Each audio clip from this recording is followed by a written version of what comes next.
इयम् आकाशवाणी। सम्प्रति वार्ताः श्रूयन्ताम्। प्रवाचिका साधना शर्मा।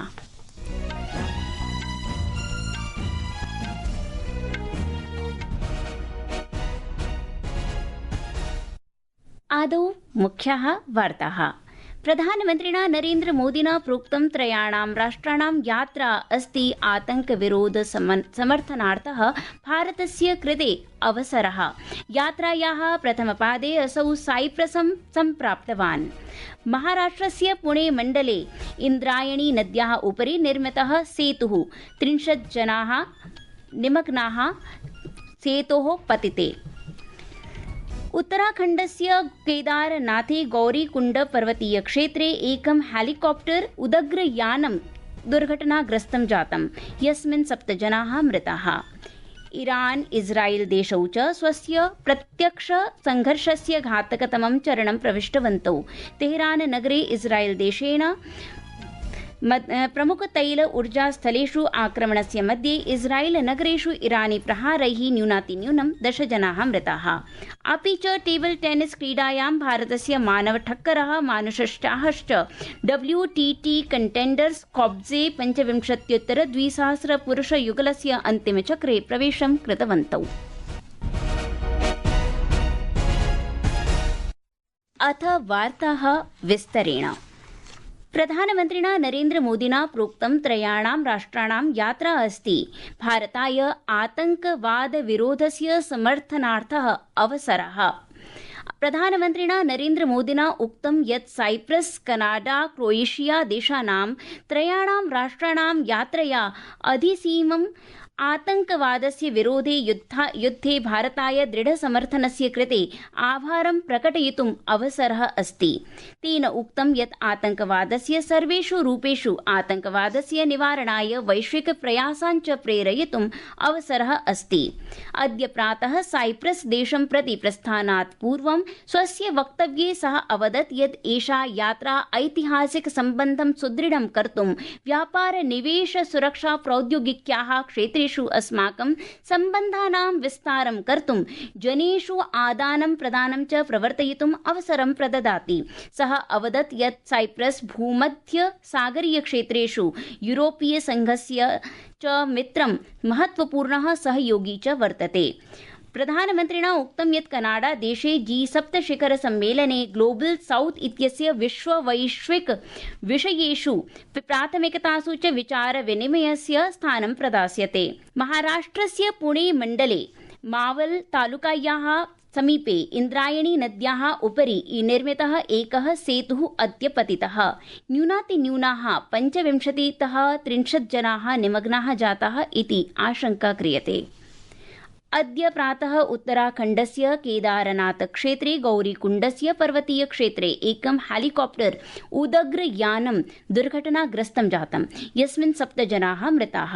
मृतेषु 6 तीर्थयात्रिणः, एकः विमानचालकश्च एते आसन्। हेलिकॉप्टर उदग्रयानं केदारनाथतः गुप्तकाशी नगरं गच्छति स्म। साहाय्योद्धार कार्यक्रमाः प्रचलन्ति। राज्य आपत् प्रतिक्रिया बलेन उक्तं यत् दुर्घटनाग्रस्तं हेलिकॉप्टर उदग्रयानं सम्पूर्णतया दग्धं। सर्वे शवाः निष्कासिताः। जनपद पर्यटन अधिकारी राहुल चौबे इत्यनेन उक्तं यत् ऋतोः दुष्प्रभावकारणात् हेलिकॉप्टर उदग्रयानस्य सहसा वृक्षेण सह संघर्षः जातः, येन एषा दुर्घटना अभवत्। मुख्यमन्त्री पुष्कर सिंह धामी इत्यनेन हेलिकॉप्टर उदग्रयान सेवा 2 दिवसाभ्यां स्थगनं कर्तुम् आदेशः प्रदत्तः। अस्याः दुर्घटनायाः विषये अतीव दुःखं प्रकटयन् सः अवदत् यत् यात्रिणां सुरक्षा सर्वोच्च प्राथमिकता अस्ति। बैठक में निर्देश दिए हैं कि एक सख्त SOP बनाई जाए, जो हमारे DGCA के मानक हैं उनके मानकों के साथ किसी भी प्रकार का कोई भी ढिलाई न बरती जाए और उच्च हिमालयी क्षेत्रों में चलने वाले पायलटों को उसका अनुभव हो, ये एविएशन कंपनियां भी सुनिश्चित करें। एक कंट्रोल एंड कमांड सेंटर यहाँ पर स्थापित किया जाए और जो इस घटना में दोषी हैं उनको तत्काल उनके खिलाफ सख्त कार्रवाई की जाए। और आज और कल हेली सेवा नहीं चलेंगी। जब तक यात्रियों की सुरक्षा सुनिश्चित नहीं हो जाती है तब तक ये सेवाएं बंद रहेंगी, क्योंकि हमारे लिए एक भी यात्री की सुरक्षा सर्वोच्च प्राथमिकता है। केन्द्रीय गृहमन्त्रिणा अमित शाहेन अद्य लखनऊ नगर्याम् एकस्मिन् कार्यक्रमे उत्तरप्रदेश आरक्षिणः 44,260 कांस्टेबल इत्येभ्यः नियुक्तिपत्राणि समर्पितानि। राज्ये विविधि प्रवर्तनाय एतत् महत्वपूर्णं कार्यमस्ति। अमित शाहेन उक्तं यत् प्रधानमन्त्रिणः नरेन्द्र मोदिनः नेतृत्वे देशे आरक्षिबलानाम् आधुनिकीकरणं जातम्।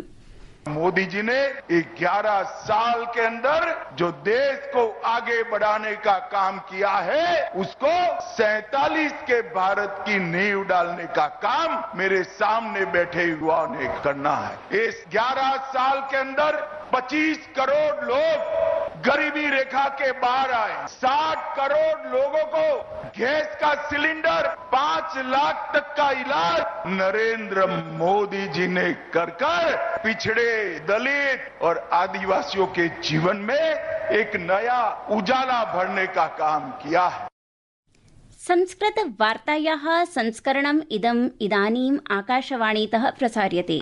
समम् एव अयं कार्यक्रमः आकाशवाण्याः www.newsonair.gov.in इत्यत्र अथ news on AIR mobile app इत्यत्र अपि उपलब्धो भविष्यति।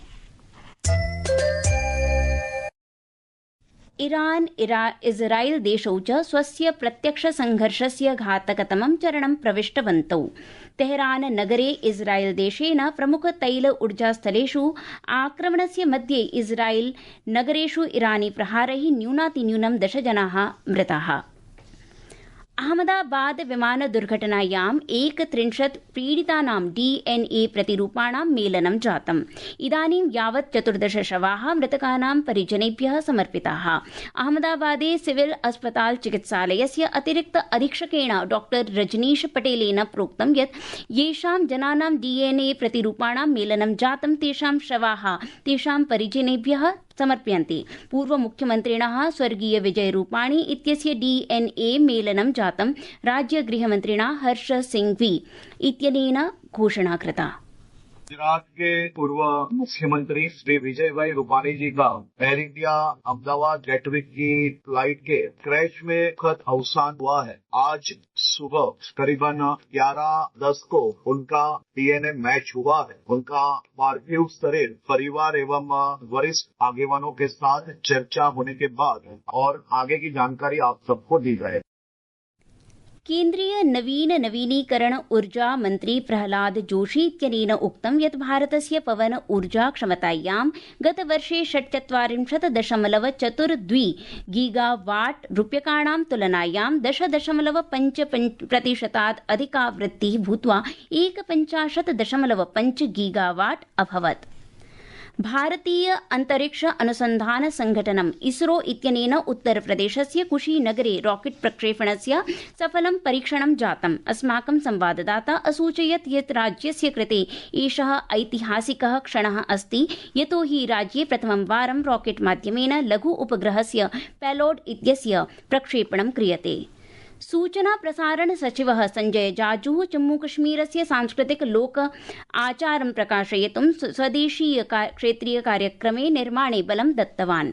श्रीनगरे दूरदर्शनस्य आकाशवाण्याश्च कार्यक्रमाणां वार्ता प्रसारण व्यवस्थायाः समीक्षां कृत्वा आकाशवाण्या सह वार्तायां श्री जाजू अवदत् यत् जम्मूकश्मीर क्षेत्रे सर्वाणि मीडिया जनसम्पर्क एकांशैः स्वकार्यक्रमाणां वार्ता स्थानीय भाषाणां च सज्जा करणीया, येन क्षेत्रीय सम्पर्कं वर्धेत।